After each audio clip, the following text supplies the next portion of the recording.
Welcome back to my YouTube channel study career point. I hope you all are doing well. So start करते हैं। देखिए हमारे आज के क्वेश्चन पेपर से। तो देखिए ये जो क्वेश्चन पेपर है आपका, ये आपका 2023 का क्वेश्चन पेपर जो आपका हुआ था। ठीक है, स्टार्ट करते हैं। देखिए हमारे फर्स्ट क्वेश्चन के साथ, ये जो सीडीपी का पेपर है ये आपका पेपर 2 के लिए है। तो स्टार्ट करते हैं देखिए फर्स्ट क्वेश्चन से। तो देखिए फर्स्ट क्वेश्चन है, निम्नलिखित में से कौन सा प्रश्न बच्चों के समालोचनात्मक व रचनात्मक चिंतन को बढ़ावा देता है। तो देखिए कौन सा जो प्रश्न है वो समालोचनात्मक और रचनात्मक चिंतन को बढ़ावा देगा।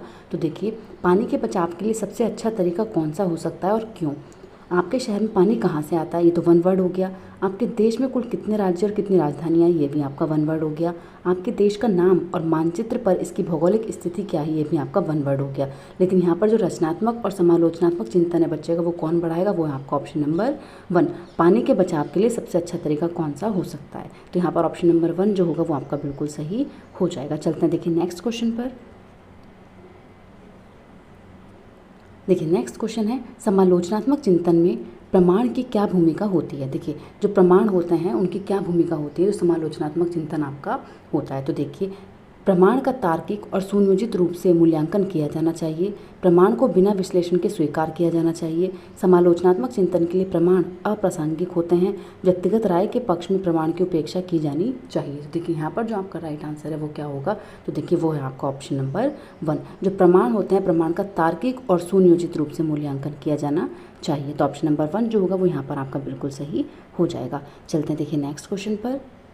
देखिए नेक्स्ट है, समावेशी शिक्षा में क्या शामिल है। तो देखिए जो समावेशी शिक्षा है उसमें क्या चीज़ें शामिल हैं। सभी शिक्षार्थियों के लिए मानक पाठ्यचर्या, विद्यार्थियों का उनकी योग्यता के आधार पर पृथक्करण, देखिए वर्गीकरण नहीं है, स्टैंडर्डाइजेशन का करिकुलम भी आपका नहीं है। विशेष आवश्यकता वाले शिक्षार्थियों को केवल व्यावसायिक शिक्षा का प्रावधान, तो ये भी आपका नेगेटिव हो जाएगा। तो यहाँ पर ऑप्शन नंबर 4 जो है वो आपका बिल्कुल सही है। व्यक्तिगत अंतरों की पहचान व परिणाम स्वरूप पाठ्यचर्या में लचीला।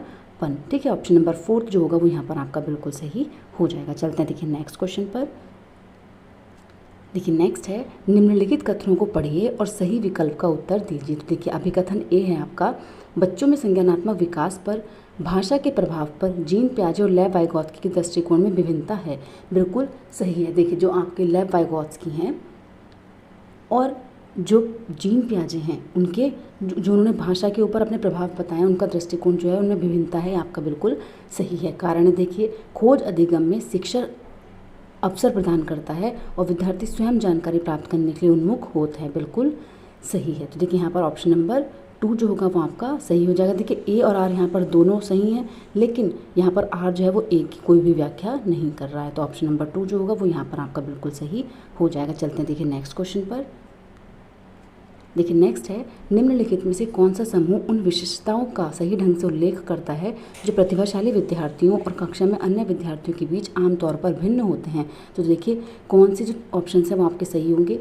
समझ की अग्रवर्ती गहनता, सीखने की तेज गति, समझ के लिए दूसरों पर अधिक निर्भरता, या फिर शारीरिक विकास की तेज गति। तो देखिए यहाँ जो आपका राइट आंसर है वो क्या हो जाएगा, तो देखिए वो है आपका ए और बी। देखिए दोनों आपके बिल्कुल गलत हैं। समझ की क्या होती है आपकी एडवांस डेप्थ ऑफ अंडरस्टैंडिंग, बिल्कुल सही है। और पास्ट फेज ऑफ लर्निंग, ये भी आपका सही है। तो यहाँ पर ए और बी आपका ऑप्शन नंबर 4 जो हो जाएगा वो बिल्कुल सही हो जाएगा। चलते हैं देखिए नेक्स्ट क्वेश्चन पर। देखिए नेक्स्ट है, श्रवण बाधिता के संदर्भ में निम्न में से कौन सा कथन सही है। देखिए जिन बच्चों के अंदर हियरिंग इम्पेयरमेंट्स होती हैं उनके लिए कौन सा जो कथन है वो सही है। तो देखिए श्रवण बाधिता वाले बच्चे प्रभावी ढंग से संवाद करने की क्षमता को प्रभावित कर सकती है। सभी श्रवण बाधिता वाले बच्चों को संवाद करने के लिए सांकेतिक भाषा या फिर साइन लैंग्वेज का उपयोग करने की आवश्यकता होती है। बच्चे के पास तेज़ आवाज़ करके बच्चे की सुनने की अक्षमता का विश्वसनीय और तौर पर परीक्षण किया जा सकता है, या फिर श्रवण बाधिता हमेशा कान की किसी शारीरिक समस्या के कारण ही होती है। तो देखिए यहाँ जो आपका राइट आंसर है वो क्या होगा, तो देखिए वो है आपका कि जो श्रवण बाधिता होती है वो क्या करती है, बच्चे के प्रभावी ढंग से संवाद करने की क्षमता को प्रभावित कर सकती है। तो यहाँ पर ऑप्शन नंबर 1 जो होगा वो आपका बिल्कुल सही हो जाएगा। चलते हैं देखिए नेक्स्ट क्वेश्चन पर। देखिए नेक्स्ट है, समावेशन के संदर्भ में पाठ्यचर्या सीखने की अपेक्षाएं किसमें समान है जबकि किसमें भिन्न है। तो देखिए संवर्धन गतिवर्धन, संशोधन समायोजन, गतिवर्धन संवर्धन, या फिर समायोजन संशोधन। तो देखिए जो करिकुलम है वो in the context of inclusion में आपके बताना है, समावेशन के संदर्भ में आपको बताना है। तो देखिए समावेशन के संदर्भ में एनरिच होगा। एनवायरनमेंट क्या होता है आपका, एनरिच जो होता है या फिर मॉडिफिकेशन होता है, एक्सेलरेशन होता है या फिर एकोमोडेशन होता है। तो देखिए जो पाठ्यचर्या है वो क्या होती है, इसमें समायोजन होता है, उसमें एकोमोडेशन होती है और मॉडिफिकेशन होता है। ठीक है, ऑप्शन नंबर 4 जो होगा वो यहाँ पर आपका बिल्कुल सही हो जाएगा। चलते हैं देखिए नेक्स्ट क्वेश्चन पर। संरचनावादी सिद्धांतकारों के अनुसार निम्नलिखित में से कौन सा कथन सही नहीं होगा। देखिए कौन सा कथन है जो सही नहीं होगा। ज्ञान व्यक्तिपरक है, शिक्षार्थी अपने सामाजिक और सांस्कृतिक संदर्भ में ज्ञान की रचना करते हैं, प्रभावी अधिगम सुनिश्चित करने के लिए शिक्षार्थी को बाहरी रूप से प्रेरित करने की आवश्यकता है, ज्ञान बहुलवादी और बहुविध होता है। तो देखिए यहाँ पर जो आपका राइट आंसर है वो क्या हो जाएगा, तो देखिए वो है आपका ऑप्शन नंबर 3, प्रभावी अधिगम सुनिश्चित करने के लिए शिक्षार्थी को बाहरी रूप से प्रेरित करने की आवश्यकता होती है। देखिए नेगेटिव आपसे पूछा था, नेगेटिव ही आपका ऑप्शन है। देखिए प्रभावी अधिगम के लिए बच्चे को बाहरी नहीं आंतरिक रूप से प्रेरित करने की आवश्यकता होती है। ठीक है, तो ऑप्शन नंबर 3 जो हो जाएगा वो यहाँ पर आपका बिल्कुल सही हो जाएगा। चलते हैं देखिए नेक्स्ट क्वेश्चन पर। देखिए नेक्स्ट है, निम्नलिखित में से कौन सा आंतरिक अभिप्रेरणा का उदाहरण है। तो देखिए कौन सा जो है वो आंतरिक अभिप्रेरणा का उदाहरण है। शिक्षक को प्रभावित करने के लिए परियोजना पूरा करना, व्यक्तिगत आनंद के लिए एक वाद्य यंत्र बजाना, डांट से बचने के लिए पढ़ाई करना या फिर पुरस्कार राशि के लिए प्रतियोगिता में भाग लेना। देखिए पुरस्कार के लिए, डांट से बचने के लिए और परियोजना के लिए कार्य पूरा करना, ये तो आपके क्या होंगे, ये आपके एक्सट्रिंसिक होते हैं। लेकिन आंतरिक पूछ रहे हैं, देखिए व्यक्तिगत आनंद के लिए बच्चा क्या कर रहा है, वाद्य यंत्र बजा रहा है। तो यहाँ पर ऑप्शन नंबर 2 जो होगा वो आपका बिल्कुल सही हो जाएगा। चलते देखिए नेक्स्ट क्वेश्चन पर। क्वेश्चन है आपका, निम्नलिखित कथनों को पढ़िए और सही विकल्प का चयन कीजिए। देखिए अभिकथन आपका बोल रहा है, शिक्षकों को विद्यार्थियों में विशेष जातीय समूह के बारे में रूढ़िबद्धता को तोड़ने के लिए कड़ी मेहनत करनी चाहिए।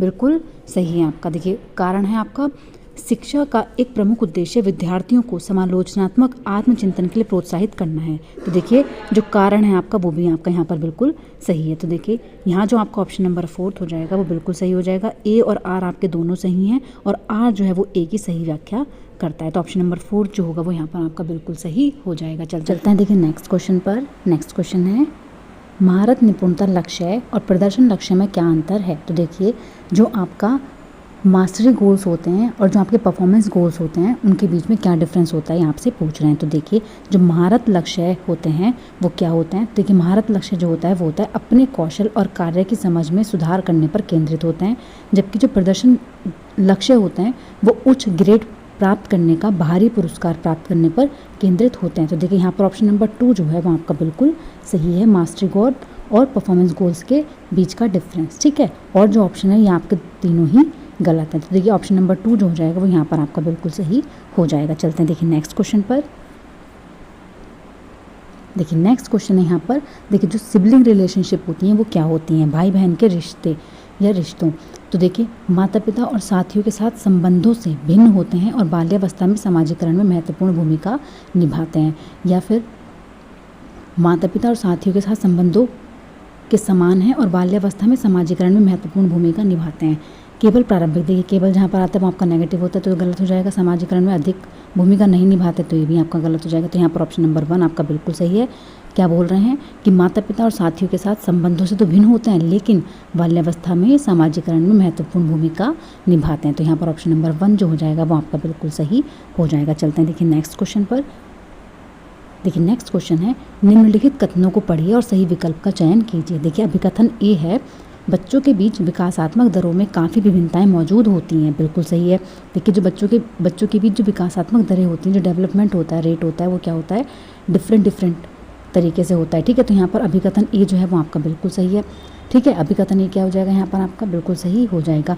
देखिए कारण देखते हैं, विकासात्मक अंतर अनुवांशिक और अनुभवात्मक विविधताओं की जटिल अंतःक्रिया का एक अनिवार्य परिणाम होता है। तो ये भी आपका बिल्कुल सही हो जाएगा। देखिए जो विकासात्मक अंतर होता है बच्चों के अंदर, अनुवांशिकता और अनुभवात्मक विविधताओं की जटिल अंतःक्रिया का एक अनिवार्य परिणाम है। तो ये ऑप्शन भी आपका बिल्कुल सही हो जाएगा। देखिए यहाँ पर आपका ऑप्शन नंबर 4 जो है वो बिल्कुल सही हो जाएगा। ए और आर आपके दोनों सही हैं और आर जो है वो ए की सही व्याख्या करता है। तो ऑप्शन नंबर 4 जो है वो यहाँ पर आपका बिल्कुल सही है। चलते हैं देखिए नेक्स्ट क्वेश्चन पर। देखिए नेक्स्ट क्वेश्चन है, निम्नलिखित कथन में से विकास के किस सिद्धांत को दर्शाया गया है। देखिए निम्नलिखित में से कौन से सिद्धांत को विकास के दर्शाया गया है। तो देखिए स्टेटमेंट पढ़ते हैं, जो बच्चे अपने शुरुआती वर्षों में भाषा सीखने के लिए अनुकूल वातावरण से वंचित रहते हैं उन्हें बाद के जीवन में भाषा चुनने में थोड़ी कठिनाई होती है। तो देखिए तो देखिए, जो बच्चे अपने शुरुआती वर्षों में भाषा सीखने के लिए अनुकूल वातावरण से वंचित रहते हैं, तो देखिए उनमें आपसे पूछा कि विकास के किस सिद्धांत के अंतर्गत ये आते हैं। तो देखिए, भाषा का विकास पूरी तरह आनुवांशिकता पर निर्भर करता है, बिल्कुल गलत है। भाषा और अनुभूति जटिल रूप से परस्पर संबंधित हैं, ये भी आपका गलत है। विकास अव्यवस्थित और अप्रत्याशित होता है, यहाँ पर ये भी आपका गलत है। ऑप्शन नंबर 4 जो हो जाएगा वो आपका यहाँ पर बिल्कुल सही हो जाएगा कि भाषा के विकास का एक संवेदनशील काल है। ठीक है, तो ऑप्शन नंबर 4 जो होगा वो यहाँ पर आपका बिल्कुल सही हो जाएगा। चलते हैं देखिए नेक्स्ट क्वेश्चन पर। देखिए नेक्स्ट क्वेश्चन है, वह विद्यार्थी जो पठन वैकल्य से जूझ रहे हों तो पढ़ना सिखाना चाहिए। तो देखिए, उन्हें कई विकरणों से अध्ययन करने के लिए प्रोत्साहित करके, उच्च ग्रेड स्तर के पठन ग्रंथ प्रदान करके, सुधारात्मक पठन सुनिश्चित करने के लिए सख्त दंड देने का, देखिए दंड आपको नहीं देना है। तो देखिए यहाँ पर जो आपका ऑप्शन नंबर 4 है वो बिल्कुल सही है, थ्रू सिस्टमैटिक फोनोलॉजिकल ट्रेनिंग। ठीक है, क्या होगा इसको, प्रणालीगत ध्वन्यात्मक प्रशिक्षण के माध्यम से उनको क्या करना चाहिए, सिखाया जाना चाहिए। तो यहाँ पर ऑप्शन नंबर 4 जो हो जाएगा वो आपका बिल्कुल सही हो जाएगा। ठीक है, ऑप्शन नंबर 4 जो है वो यहाँ पर आपका बिल्कुल सही है। चलते हैं देखिए नेक्स्ट क्वेश्चन पर। देखिए नेक्स्ट है प्रिंसिपल, देखिए अंडरस्टैंडिंग विद जो टीचिंग होती है वो किस चीज़ पर आपकी बिलीव करती है, किस चीज़ पर क्या होती है, अंतर्निहित सिद्धांत है। ठीक है, किस चीज़ पर ये विश्वास करता है। तो देखिए यहाँ जो आपका आंसर है वो क्या है, शिक्षार्थियों की क्षमताएं और आवश्यकताएं विविध हैं जिन्हें मानक निर्देश पर ध्यान केंद्रित किए बिना पूरा नहीं किया जा सकता। शिक्षार्थी निष्क्रिय प्राप्त करता है, देखिए निष्क्रिय नहीं होते, सक्रिय होते हैं। ठीक है, ऐसा करने के लिए एक सुविधाजनक वातावरण प्रदान किए जाने पर शिक्षार्थी ज्ञान का निर्माण कर सकते हैं। तो ये आपका बिल्कुल सही हो जाएगा। देखिए यहाँ पे कि जो लर्नर्स हैं वो क्या करेंगे, लर्नर्स कंस्ट्रक्ट कर सकते हैं अपनी नॉलेज को when provided with a facilitative environment. ठीक है, तो ऑप्शन नंबर 3 जो होगा वो यहाँ पर आपका बिल्कुल सही हो जाएगा। चलते हैं देखिए नेक्स्ट क्वेश्चन पर। देखिए नेक्स्ट क्वेश्चन है, जटिल समस्याओं से जूझ रहे अमन के समस्या समाधान कौशल विकसित करने में एक शिक्षक किस प्रकार मदद कर सकता है। तो देखिए यहाँ पर जो शिक्षक है वो किस प्रकार बच्चे की मदद कर सकता है। तो देखिए उसे मंथन करने और विचार उत्पन्न करने के लिए प्रोत्साहित करके। तो देखिए यहाँ पर ऑप्शन नंबर 1 ही आपका बिल्कुल सही हो जाएगा। उसे कहकर कि वह समस्या को सुलझाना छोड़ दे, ये आपका गलत है। गिव अप नहीं कराना बच्चे को, हतोत्साहित नहीं करना है। ठीक है, उसको सिर्फ खाली आप उत्तर नहीं दे सकते। तो यहाँ पर ऑप्शन नंबर 1 जो हो जाएगा बिल्कुल सही हो जाएगा, उसको एनकरेज करके। ठीक है, तो ऑप्शन नंबर 1 जो होगा वो यहाँ पर आपका बिल्कुल सही हो जाएगा। चलते हैं देखिए नेक्स्ट क्वेश्चन पर। देखिए नेक्स्ट है, माध्यमिक कक्षाओं में अधिगम के लिए एक अनुकूल कक्षा का वातावरण किस चीज़ पर केंद्रित होता है। तो देखिए शर्मिंदगी और डर पर नहीं होता है। ठीक है, कंपटीशन आपको बच्चे के अंदर पैदा नहीं करना है, रीइंफोर्समेंट बच्चे को नहीं देना। किस चीज़ पे हो जाएगा, सहकारी अधिगम। किस चीज़ पे हो जाएगा आपका, सहकारी अधिगम, जो कोऑपरेटिव लर्निंग होती है। तो ऑप्शन नंबर 2 जो होगा वो यहाँ पर आपका बिल्कुल सही हो जाएगा। चलते हैं देखिए नेक्स्ट क्वेश्चन पर। देखिए नेक्स्ट है, लेव वाइगोत्स्की का मानना था कि विकास। तो देखिए लेव वाइगोत्स्की का मानना था कि जो विकास है प्रकृति में असतत है, अनुवांशिक प्रोग्रामिंग का खुलासा है, सीधे परिपक्वता के प्रमाण से होता है या फिर सीधे सामाजिक संपर्क के परिणाम से होता है। तो देखिए यहाँ जो आपका राइट आंसर है वो क्या है कि जो लेव वाइगोत्स्की है वो क्या कहते हैं कि सोशल इंटरेक्शन से होता है। किस चीज़ से होता है, सोशल इंटरेक्शन से होता है। तो यहाँ पर ऑप्शन नंबर 4 जो है वो आपका बिल्कुल सही हो जाएगा। ठीक है, ऑप्शन नंबर 4 जो है वो यहाँ पर आपका बिल्कुल सही है। चलते हैं देखिए नेक्स्ट क्वेश्चन पर।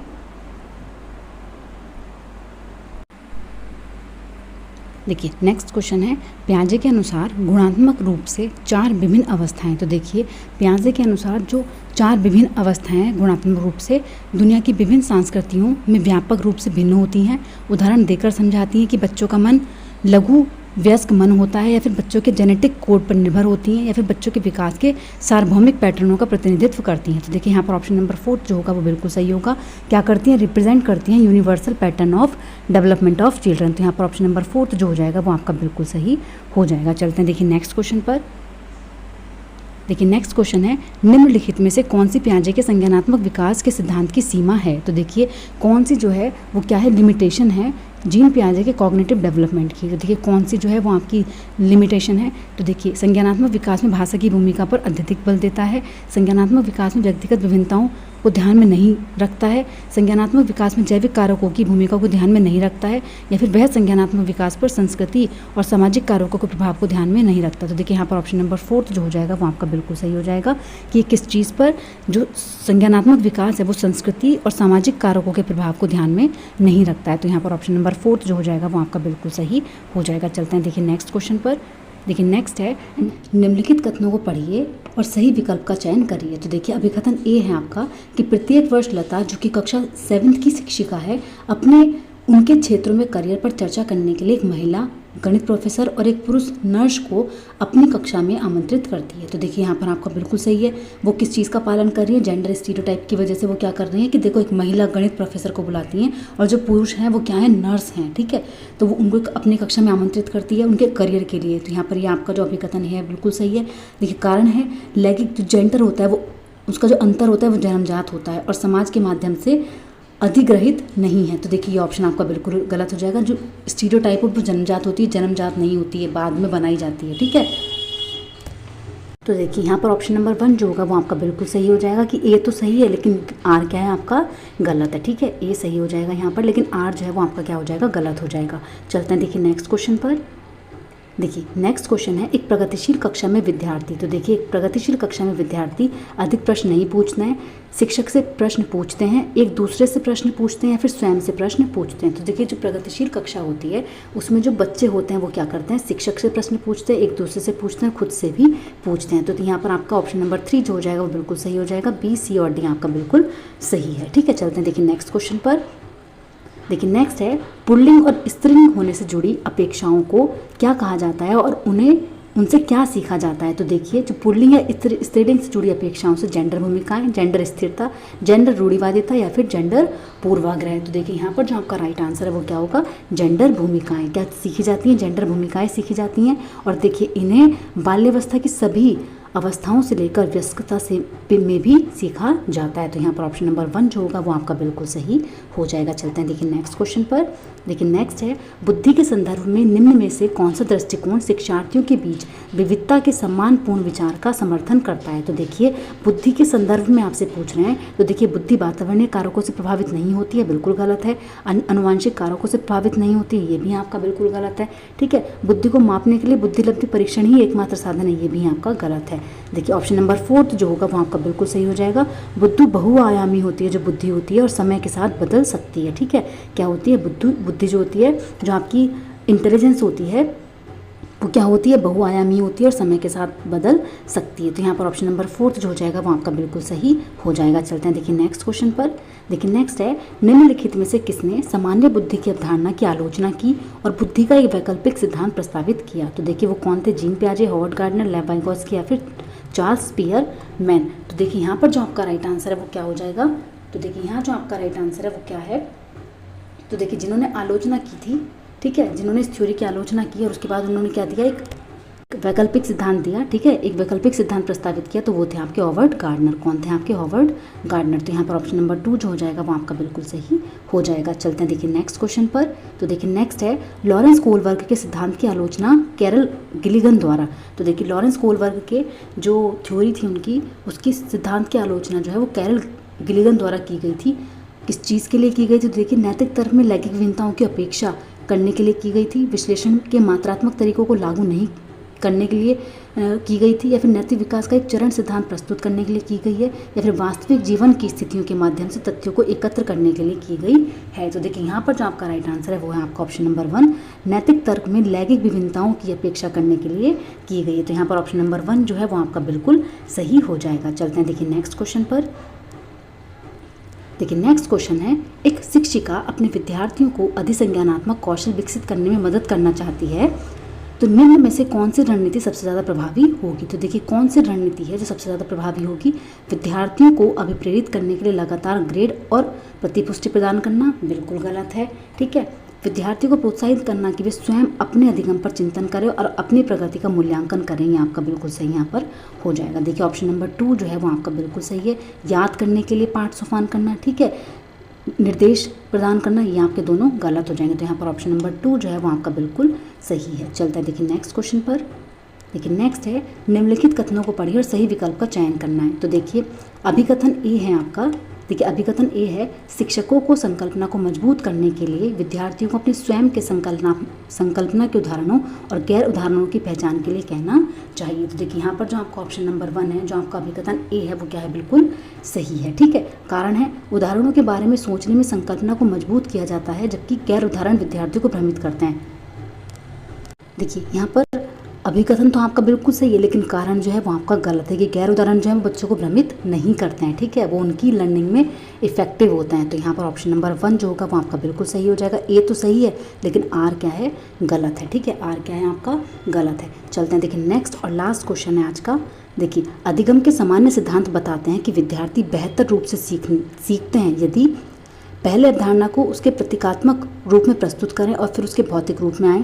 पहले उस पर चर्चा करें जिसके बारे में विद्यार्थी को वो नहीं पता है, और फिर उस पर आएँ जहाँ विद्यार्थी पहले से जानते हैं। पहले अवधारणा का संपूर्ण रूप से परिचय दें और उसकी बारीकियों पर आएँ। पहले तर्क और कारण के संदर्भ में अवधारणाओं पर चर्चा करें और फिर विचारों को सत्यापित करने का अवसर दें।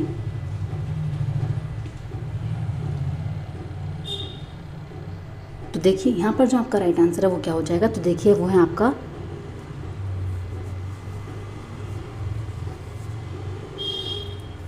देखिए यहाँ जो आपका राइट आंसर है वो है आपका ऑप्शन नंबर 3। देखिए, पहले अवधारणा का संपूर्ण रूप से परिचय दें और उसके बाद उसकी बारीकियों पर जाएं। तो यहाँ पर ऑप्शन नंबर 3 जो होगा वो आपका बिल्कुल सही हो जाएगा। तो देखिए आज का सेशन आपका यहीं पर कंप्लीट होता है। अगर आपको मेरी क्लास अच्छी लगी हो तो प्लीज़ मेरे चैनल को लाइक करें, सब्सक्राइब करें और शेयर करें। ऐसी ही और वीडियोज़ के लिए मेरे चैनल पर बने रहिए। Thank you.